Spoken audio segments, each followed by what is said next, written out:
أيها المستمعون الكرام، إن اللغة العربية لها قيمة بالغة في المدارس العربية، لأنها لغة ديننا ولغة رسولنا ولغة العرب الذين تولد فيهم رسول الثورة الإسلامية.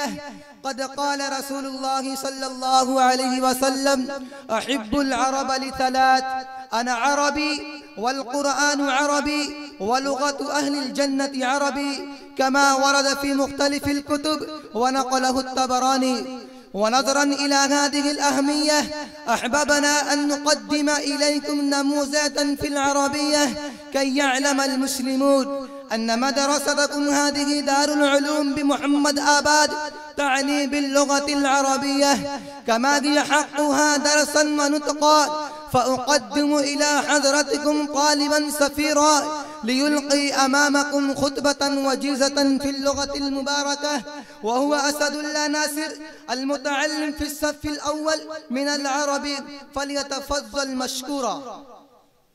نحمده ونصلي على رسوله الكريم، أما بعد، فقد قال رسول الله صلى الله عليه وسلم: أكرموا أولادكم وأحسنوا أدبهم.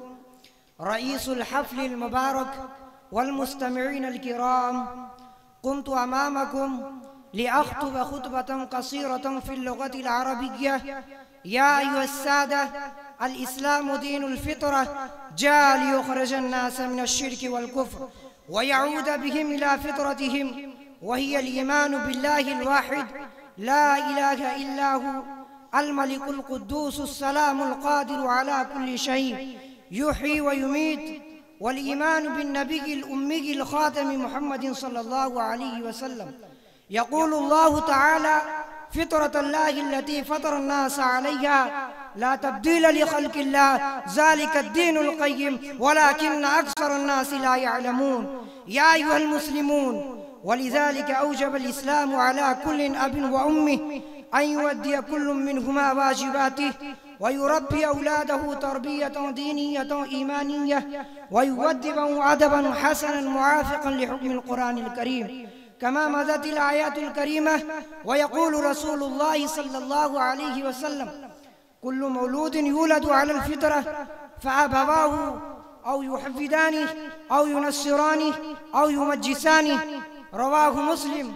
لأن كل ولد يتبع أباه في العقيدة والعمل ويسلك مسلكا في الدين والإيمان.